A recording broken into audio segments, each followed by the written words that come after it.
Hey guys, gals, and Ranger fans all alike. Welcome back to the channel. I'm your host, Sparta Green Ranger, the host with the most of all Power Rangers and Kamen Rider content here on YouTube. Today we are talking about some of the coolest Rangers that I have seen from the comic books, and those are the Solar Rangers. There's an amazing story behind them, a lot of lore. There was a team before our current team of Solar Rangers that we have from the comic books. So we're going to unpack that in this episode, who they are, what they're doing, and why they are there. Now guys, if you want to pick up the story about the Solar Rangers, you can definitely check out Power Rangers Beyond the Grid. It takes the entire storyline from the comic books, wraps it into one nice large book for you that you can read over the afternoon with a cup of coffee or on a rainy day, whichever. But guys, here we are, the lore of the Solar Rangers here on Sparta Green Ranger Reviews. Let's get to it.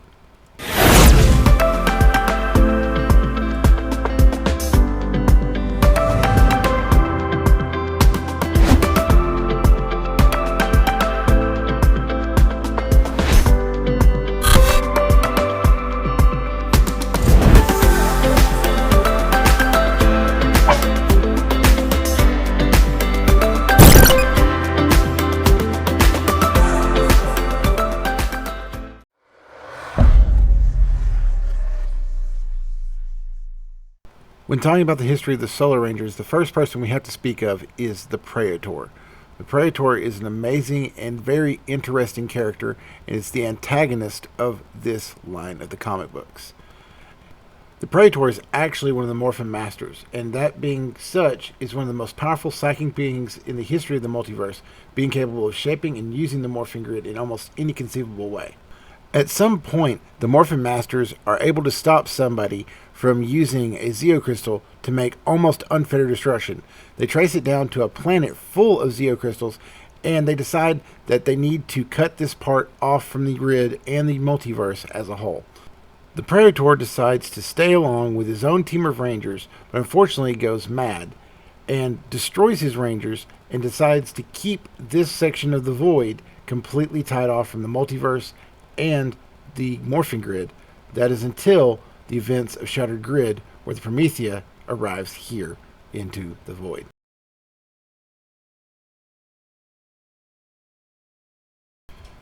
During the final events of the Shattered Grid, the Promethea was on a rescue mission to save those that had lost their powers that were captured by Draken and trapped in his fortress. As the Nothing was encroaching, Andros commanded them to make an emergency teleport, which they started doing, but unfortunately they were sucked up into nothingness. While the Rangers were able to resave the multiverse after the shattering, the Promethea rematerialized from its emergency teleport into the Void, which begins the events of Beyond the Grid. From the opening of the book to when the story really kind of picks up is about a 40-day time jump, but we're quickly introduced on who is going to be our Rangers for this team. We have Kimberly Hart, who's a Ranger Slayer from the world of the Coinless. We have Michael Corbett, the Magna Defender. We have Zeo Ranger 2 Yellow, Tanya Sloan. We have Heckle, who is the Dino Slayer. Andros, the Red Space Ranger. And Cameron Wanatabe, the Green Samurai Ranger from Ninja Storm. While the Rangers are going out on this mission and unfortunately get trapped, Corone is helping protect Promethea in her Lost Galaxy powers when we meet Alarian, our Purple Solar Ranger, who teleports on. Corone thinks she's there to help, but she steals the powers from Corone and from the Green Chaos Dagger, which is powering the Promethea. Alarian escapes the Promethea, and she makes her way to an asteroid where we meet Remy running her tavern. Remy is an amazing character, and she becomes our Orange Solar Ranger for the duration of Beyond the Grid. The Rangers track down Illyria to Remy's tavern and teleport in. They immediately start morphing and going to be into a fight when the Crimson Raiders attack. The Crimson Raiders are, of course, the followers of the Praetor, and the Rangers decide the enemy of my enemy is my friend kind of approach in this situation. Later on, Illyria reveals that she is the owner of Solarix, which is a powerful device that allows her to morph into the Purple Solar Ranger. It's been passed down for several thousand years. With Promethea running out of power, the Rangers are fighting on borrowed time. It's at this point the Praetor shows up as a giant hologram and gives them an offer. They completely refuse, and Illyria repowers their morphers with the abilities from the Solarix morpher. In that way, the Rangers are able to keep fighting for this universe and their freedom. While on the planet full of Zeo crystals, the Praetor presents himself to Mike and gives him an offer that all of his friends will survive if he would just simply bring him the Solarix morpher. Illyria wakes up the next morning to find the Solarix morpher has been stolen. Every Ranger starts accusing one another, and a big fight ensues. That is when Remy pulls a blaster off Andros' belt and takes a shot. Andros dodges it, and Illyria takes the shot to the chest. None of the Rangers notice this, while Ari is holding Illyria and dies in her arms.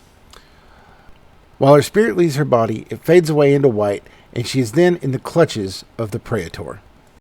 After her interaction with the Praetor, Illyria returns to her body. Mike then reveals he was the one that took the Solarix and why he did it. Edward forgives him, understanding why. But then Illyria reveals all that she learned about the Praetor.